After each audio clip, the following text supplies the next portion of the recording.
Bienvenidos a su curso Técnicas para el establecimiento y manejo de la agricultura urbana, sesión número 7. Les habla su instructor Edison Jair Olaya. El día de hoy entonces estudiaremos sobre lo relacionado a la asociación y rotación de cultivos, las familias de hortalizas, los cultivos barrera y el control de plagas y enfermedades junto con el tema de biopesticidas. Entonces entendamos primero qué es esto de la asociación de cultivos.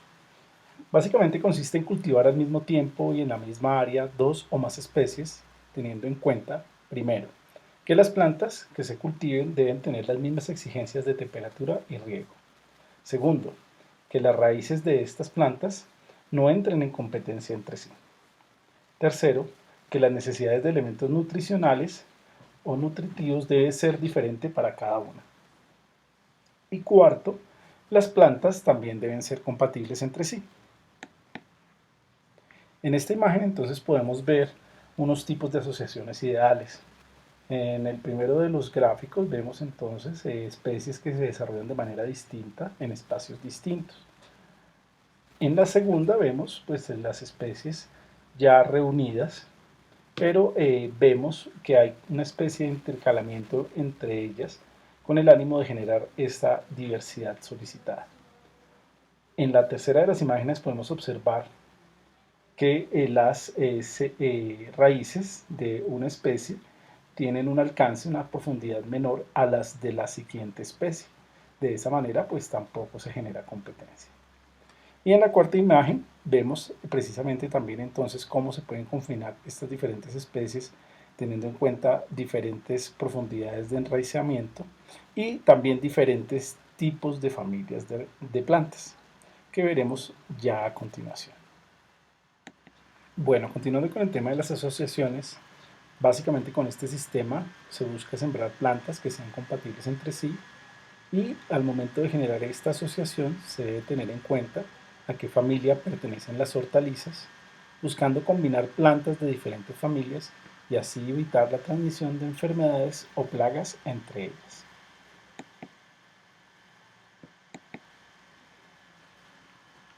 Entonces, hablando de las hortalizas y sus familias, tenemos las siguientes familias. Están las aliáceas, compuestas, una familia que está compuesta básicamente por la cebolla, el ajo, chalota, puerro, cibulete, espárrago. Están las amarantáceas, la acelga, la betarraga, la espinaca. Existe la familia de las compuestas, conformada básicamente por especies como la lechuga o la alcachofa. Las crucíferas, como el repollo, el coliflor, el repollito de Bruselas, el brócoli, cali y rabanito. Cucurbitáceas, como son el zapallo, o lo que reconocemos generalmente como la uyama, el zapallo italiano, el melón, la sandía. Febáceas o leguminosas, como son las arvejas, las habas, los porotos, como las lentejas, garbanzos, lupino, frijol. Lamiáceas, como el orégano o la albahaca. Solanáceas, como el tomate, el ají, el pimentón, la berenjena o la papa. Y umbelíferas, como el perejil, apio, cilantro y zanahoria. Aquí lo importante es entonces reconocer que las diferentes hortalizas se clasifican en familias y la propuesta que se tiene desde la asociación es generar asociaciones de diferentes familias de hortalizas con el ánimo de, como lo mencionábamos, prevenir el ataque de plagas y enfermedades y también buscar que no haya competencia entre ellas. Entonces, este es uno de esos grupos de familias de las hortalizas. Algunas recomendaciones adicionales. Básicamente se recomienda, por ejemplo, establecer leguminosas, es decir, estas plantas que producen frutos en vainas, cerca de cultivos miembros de la familia de las compuestas o también conocidas como asteráceas, como mencionábamos, como la lechuga o la chicoria, las cuales requieren mucho nitrógeno para desarrollarse. Este nitrógeno, recordemos muy bien que se logra gracias a la relación que se puede presentar entre bacterias y las raíces de las leguminosas, con lo cual el nitrógeno es atrapado y dispuesto para la planta. Entonces, las leguminosas, cuando se cultivan en asocio con plantas que demandan bastante nitrógeno, como en este caso la familia de las compuestas, pues favorecen el desarrollo de las segundas. Por otra parte, la familia de las liláceas contribuyen con su aroma. En esta familia pues hay unas especies de plantas con flores. En este caso, ahí les pongo el ejemplo de los lirios o azucenas, ya que sirven de repelente. Estas plantas asociadas a otras hortalizas previenen el daño de plagas o causado por las plagas. En tanto, algunas asociaciones favorables son, por ejemplo, la cebolla y la fresa, la espinaca y el puerro, y el tomate y la cebolla. Entonces nos podemos dar cuenta que existen unas relaciones entre plantas en las cuales ciertas virtudes de una favorecen a las otras y se genera una relación interesante para las plantas involucradas. Muchas de estas relaciones también se reconocen con el nombre de alelopatías. Bueno, en este gráfico podemos ver qué tipo de plantas se relacionan a partir del tipo de familia a la cual pertenecen. Por ejemplo, revisemos, miramos en este caso la zanahoria, entonces podemos ver que se relaciona bien con la lechuga, con el rábano, con la cebolla y con la acelga. Posteriormente viene aquí, este relaciona bien con el coliflor, con el orégano, con el betabel, con el ajo, con la berenjena, con el pimiento, y de esta manera podemos seguir encontrando otros cultivos con los cuales lleva una buena relación. Entonces es oportuno a la hora de plantear una huerta el tener en cuenta estas características de las plantas para lograr una buena asociación entre ellas y de esta manera los mejores resultados. Existen también una serie de cultivos denominados cultivos barrera. Los cultivos barrera son aquellas plantas que ayudan a proteger a otras plantas de fuertes vientos y de la luz excesiva. Dentro de esas plantas que nos sirven de protección podemos tener el orégano, el romero, la albahaca, el tomillo, el estragón y la menta. Adicionalmente, estos cultivos tienen también sus características importantes que son favorables para la salud y la alimentación. Otro aspecto a tener en cuenta es la rotación. Entonces ya hablamos primero de la asociación, ahora vamos a hablar de la rotación. La rotación es importante para que el suelo del cultivo no se agote. Además de ayudar a controlar las malas hierbas y las plagas, la rotación consiste en alternar en la misma zona del cultivo plantas de diferentes familias con diferentes necesidades nutritivas y en diferentes ciclos. ¿De qué se trata esto? Imaginémonos que tenemos este lotecito, estos pequeños espacios donde tenemos nuestra huerta. Entonces están numerados cada espacio conteniendo las diferentes familias que estemos cultivando. Entonces, al alternar en la misma zona del huerto, lo que sucede es que mientras en una campaña o en un proceso productivo tuvimos en la zona 1 cierta familia de hortalizas, al ciclo siguiente, donde tuvimos el grupo 1, ahora vamos a tener el 2. Y donde tuvimos el 2 vamos a tener el 3. Y donde tuvimos el grupo 3, ahora vamos a sembrar el grupo 1. Y a la siguiente campaña de producción, donde tuvimos el 1, vamos a tener el 2. Donde tuvimos el 3, vamos a tener el 1. Y donde tuvimos el 2, vamos a tener el grupo 3. De esa manera estamos alternando en una misma zona los diferentes cultivos y estamos generando los procesos de rotación que resultan necesarios para romper los ciclos de las plagas, para de alguna manera también balancear el consumo de nutrientes del suelo, porque todas no consumen las mismas cantidades de nutrientes, y de esta manera estamos dando un buen manejo a los suelos donde establecemos las huertas. Entonces, plantas de diferentes familias y con necesidades nutritivas durante distintos ciclos, evitando que el suelo se agote y que las enfermedades que afectan a un tipo de plantas se perpetúen en un tiempo determinado. Esto es la rotación de cultivos. Hablemos ahora del control de plagas y enfermedades. Hay muchos elementos que ayudan al control de plagas y enfermedades, tales como cultivar variedades de vegetales que sean resistentes a los insectos y enfermedades, realizar las podas en los periodos recomendados, proveer el huerto con condiciones de abrigo para los enemigos naturales de los insectos como los parásitos, los nemátodos, insectos depredadores, los murciélagos y los pájaros, sembrando algunas plantas de flores como las margaritas, eneldo, milenaria, angélica, trébol e hinojo. Lograr la asociación entre los tipos de plantas que ya lo hablamos. Arrancar y retirar las plantas ya infestadas. Entonces son mecanismos para generar un control de plagas y enfermedades al interior de la huerta. Controles orgánicos primarios.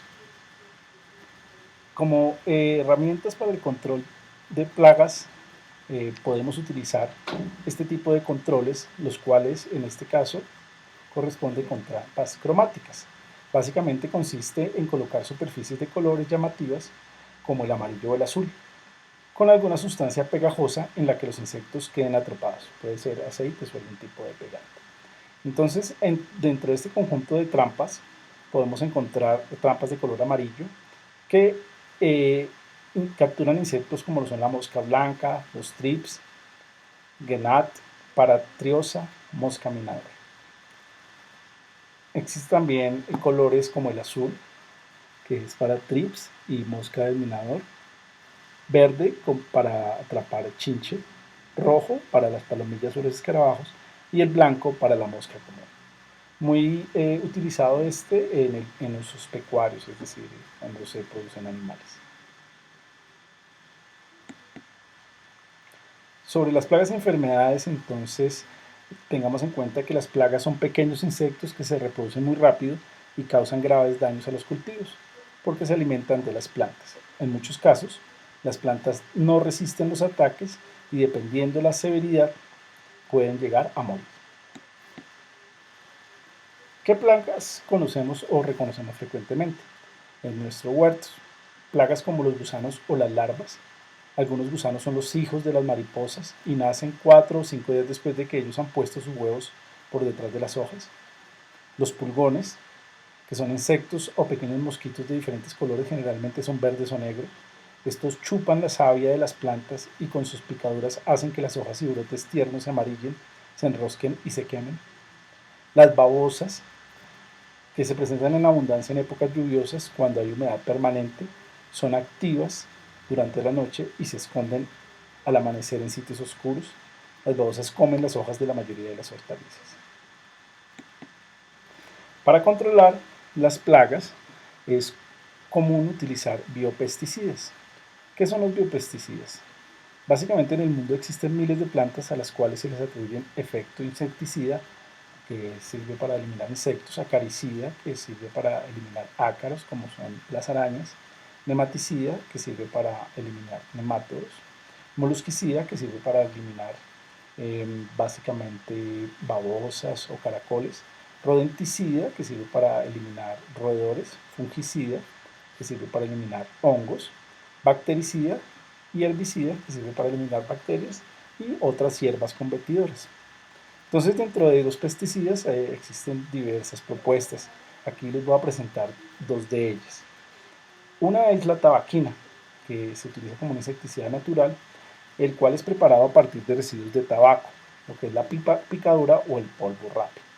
No se usan las nervaduras de la hoja, es decir, solamente la hojita finamente picada en polvo y de esta manera se tiene como insumo para preparar la tabaquina.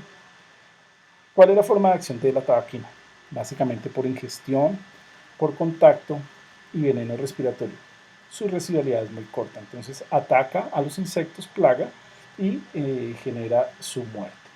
¿Qué plagas controla? Insectos de cuerpo blando, como son los pulgones, la mosca, la blanca, los thrips, saltahojas, ácaros y larvas pequeñas de lepidópteros, entre otros. Especificaciones. También puede ser este preparado portador del virus del mosaico del tabaco, TMV. Para evitarlo se le aplica cal media hora antes de ser utilizado para desactivarlo. Entonces, como nos dimos cuenta, aquí podemos ver el uso de un biopesticida natural para el control de plagas y enfermedades. Otro biopesticida muy utilizado es el ají, que controla el crisol temprano y tardío, moho de las hojas, antragnosis, mancha foliar de cercospora, mildiu velloso, Erwinia spp y podredumbre del cuello. ¿Cómo se prepara? A 100 gramos de ajo macerados disueltos en medio litro de agua se adicionan 10 gramos de jabón y 2 cucharaditas de aceite mineral. Se debe dejar durante 24 horas, después de esté preparado, se debe filtrar y se diluye en 20 litros de agua para su aplicación inmediata. Se maceran 500 gramos de hojas y se remoja en 10 litros de agua. Se cola y se aplica inmediatamente. Se macera o mezcla 500 gramos de ajo y 500 gramos de ají en 2 litros de agua. Se dejan 24 horas de reposo, se filtra y se diluye en 100 litros de agua, después de lo cual se puede aplicar.